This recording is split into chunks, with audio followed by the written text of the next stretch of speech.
Martell Holt has always been the kind of man who loves control more than he could ever love real commitment. When you look at his past and especially his marriage with Melody Sherry, the warning signs were always there.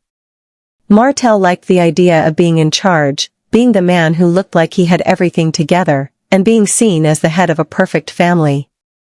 But the truth is, he never truly valued what he had. He was more concerned with image than substance. He cared more about looking like the ideal husband than actually being one.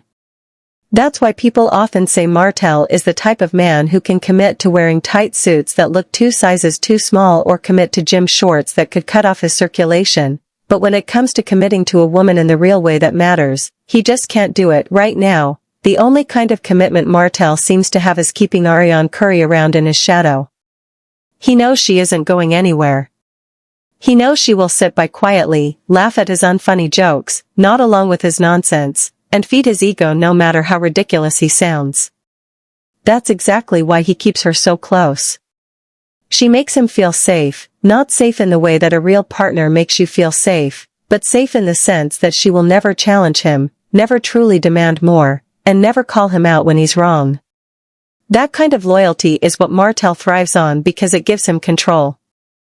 And control is the only thing Martell really values in his relationships. If you really look at how Martell interacts with Arionne, it's like a textbook class on manipulation 101. He chooses women that he can control. He doesn't want an equal. He doesn't want a woman who has her own mind, her own voice, and her own power. The second a woman starts pushing back, standing up for herself, or holding him accountable, she doesn't last long in Martell's life. That's exactly what happened with Melody. Their marriage fell apart because Melody was not a flunky. She was not going to sit there and nod along to his nonsense. She was a businesswoman, a mother, a builder, and a leader. She had her own ideas, her own voice, and she wasn't afraid to speak up. Martell couldn't handle that. He wanted to be seen as the smartest man in the room, even when his decisions made absolutely no sense. That's exactly why Martell clings to Arionne the way he does. She doesn't challenge him. She doesn't make him feel small. She lets him play the role of Mr. Intelligent, even when the things he says are laughable. He could sit there and say something ridiculous about cats eating rocks or grass, and Arionne would still nod, agree, and even add to the nonsense just to keep him happy. That's not real love. That's blind loyalty. And blind loyalty is exactly what Martell feeds on. But here's the part that really exposes Martell's narcissism. Even though Arionne has been in his life for years, Martell has never given her the respect of a real title. Think about it.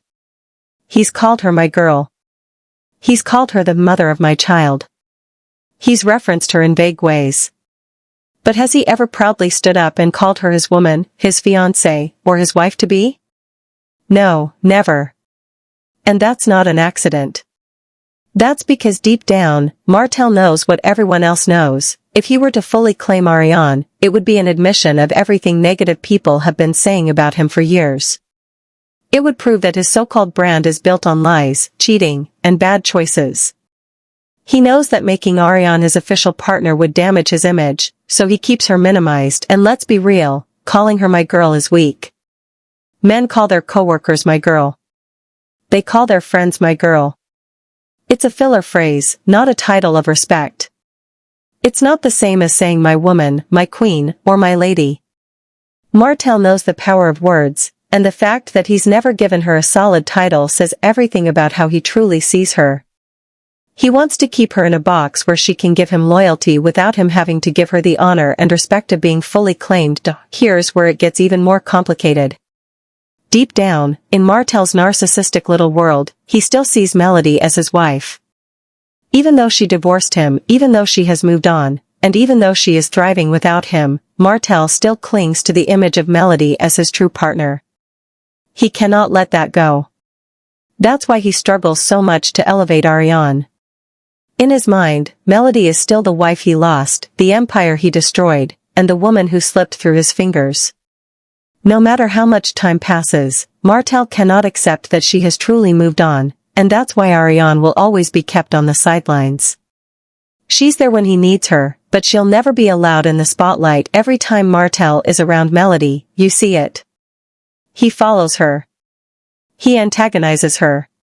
He finds ways to insert himself into her space. It's like he can't stop himself from being in her orbit. And what does Arionne do? She sits there quietly, letting it happen. Imagine being with a man who still stalks his ex-wife, still talks about his ex-wife in public and in private, and still compares you to his ex-wife behind closed doors. That would crush most women. It would make them feel small and inadequate. But Arionne doesn't walk away. Instead, she flips that insecurity into anger. She lashes out at Melody, even though Melody never did anything directly to her.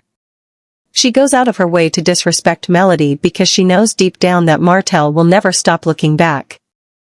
And here's the cruelest part. Behind closed doors, Martell probably compares them all the time. He probably says things like, Melody cooked better than you, or Melody handled business better than you, or Melody was a better mother than you. That's who Martell is. He plays women against each other to keep them competing, because as long as they're competing, he never has to fully commit to either. That's manipulation at its finest. This brings us to the bigger picture. Martell doesn't want to marry Arionne because marrying her would mean facing the truth about himself. It would mean admitting that he had a wife like Melody, a family, a business partner, and a brand, and he threw it all away for someone he doesn't even respect enough to give a title. His ego won't allow that. His obsession with image won't allow that. And his lingering attachment to Melody won't allow that. That's why fans keep saying that Martell will never really commit to Arionne. He will keep her around. He will keep using her to feed his ego. But he will never crown her. Meanwhile, while Martell is stuck in this toxic cycle, Melody is out here thriving. She's proving every single day why she's the real star of Huntsville. She's building businesses, making boss moves, and showing women everywhere that you can rise above betrayal and still win. That's why fans continue to rally behind her. She took her pain and turned it into progress. She didn't let Martell's betrayal define her. She built her own empire. When you compare Melody to the rest of the cast, the difference is clear. Marceau is still trying to make himself the center of attention. Letitia seems to be fading further and further into the background. Maurice likes to paint himself as a businessman, but fans don't see him building anything close to what Melody is creating. And Kimmy, while respected for her calmness and honesty, has even admitted that Melody has transformed pain into progress in a way that inspires everyone. And then there's Carlos King. Fans are tired of what they see as him protecting Martell, trying to prop him up for ratings while ignoring the truth that Melody is the one carrying the show. Every time Melody steps back, the ratings dip. Every time she shows up, whether it's in a major storyline or just a cameo, the numbers spike. Viewers aren't just tuning in for drama, they're tuning in for Melody. She has that rare kind of pull that most reality stars can only dream of. But here's what makes this even more interesting. Melody doesn't even need the show anymore. She's moving into beauty, fashion, music, and lifestyle spaces that go far beyond reality TV. She's bigger than Huntsville now. She's creating her own platform, her own audience, and her own legacy. That puts Carlos and the network in a tough spot. They want her back full-time, but she doesn't have to say yes. For the first time, the power dynamic has shifted. Melody holds the leverage, not the producers. While Melody is stacking wins, Martell is still drowning in drama.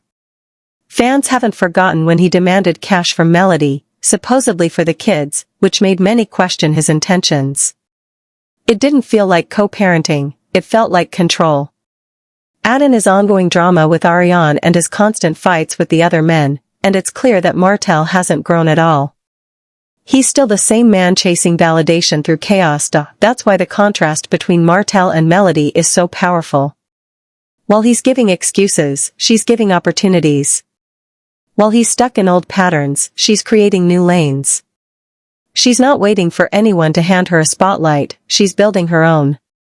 And fans see the difference. They celebrate Melody because she represents resilience, growth, and success. Meanwhile, Martell is still known for betrayal, chaos, and manipulation. At the end of the day, the truth is simple. Martell does not plan on marrying Arionne because marrying her would destroy the image he's trying to protect. He wants control without commitment, loyalty without respect, and attention without responsibility. And as long as he keeps playing these games, he will never truly grow. Melody, on the other hand, has already outgrown him. She's proving that you can rise from betrayal, rebuild your life, and thrive in ways your doubters never expected. That's why she continues to shine, and that's why Martell will always be remembered as the man who lost the best thing he ever had.